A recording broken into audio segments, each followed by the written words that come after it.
if I remember correctly, came from Lisa, and that was she was wondering about rules of thumb relative to construction costs. And uh, she had asked, are there rules of thumb for like fences or cameras, or do you just get bids? And my tongue-in-cheek answer was yes, right?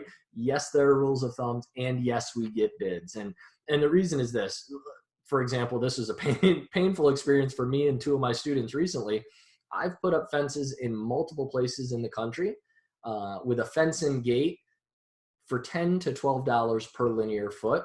And I've done that in New York, North Carolina, South Carolina with no trouble. And so I used that rule of thumb as I was teaching my students. Well, their properties were in the Midwest, in Indiana and Missouri. And their quotes were coming in at 3 and sometimes 3.5 to all, maybe even 4. Maybe I'm exaggerating now, but it was at least 2 to 3 times the price per linear foot. Now, there were some things relative to their construction projects that we could expect an increase in the price, right? They were installing over existing concrete, which is clearly harder than installing into a grass field and those sorts of things, but not nearly enough to triple the price. So it was just a regional difference, and they bid the crap out of those projects and were able to drill it down to like double-ish, I think, what I paid. But still, it was a learning lesson for all of us that yes, there are rules of thumb, but if there's any question, and even if you think you know, like I thought I knew about fencing, if it's a new area for you or a new market, you want to confirm at least ballpark pricing. You don't have to get definitive quotes necessarily, but you do want to call contractors, and they will often, if you just explain, hey, I'm looking to buy a property in your area. I don't want to take up too much of your time because if I don't close on it, I don't want to have wasted your time. But I'm looking at putting in a 6-foot chain link fence with 3 strands of barbed wire and a 30-foot slide gate. Can you give me a ballpark price on that, like a price per linear foot that you guys normally charge? And you'll get a ballpark. And I definitely recommend that. Another question you asked about were cameras.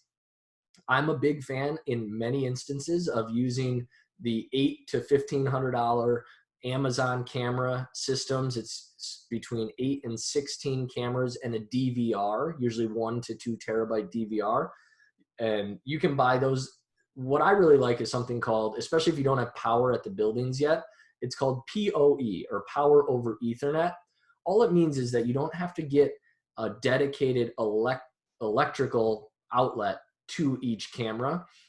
You just need one power source where you're going to store your DVR, and then through the Ethernet cables that run from the DVR to the cameras, that sends the video signal and it powers the cameras. So you don't need to run 2 separate conduits, because you can't put, generally speaking, you can't put a straight electric line and a low voltage or internet line. There will be interference if you put them in the same conduit underground.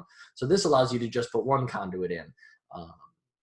And so I like power over Ethernet a lot. It's a matter of literally, oftentimes screwing the cameras to the wall and then plugging them in, maybe doing a little trenching with a conduit, or going overhead with wires, depending on the setup. If you have, it really depends. But long story short, that's $500 to $1,000 install cost. You're looking at a full camera system for $1,500 to $3,000, depending on how basic or robust it is. And if you call the CCTV, closed caption TV security surveillance companies with their special vans that are painted and that sort of thing, you're going to be at a $10,000 computer or camera system all day long every time. So that's a great way to go. Now, I will say I did a little better system down at my big conversion in South Carolina. I got 16 cameras and a DVR, but these are not your run-of-the-mill cameras. Some of them are like hanging down from the ceiling, and it's a very big property. So it dictated that I could spend a little more on the security element. So I think I paid like $4,500 or $5,000 for that system. But that'll give you a ballpark. So hopefully that answers that question. The bottom line is yes, always call for any construction bid that you're not certain of. One more rule of thumb that I use, not to draw this out, but is if you need to install parking lots, a lot of times we'll be buying properties that have become overgrown and we need to box out the topsoil because it's turned into a grass field and we need to bring in new gravel. roughly speaking, I've been able to get that done for $1 per square foot of earth.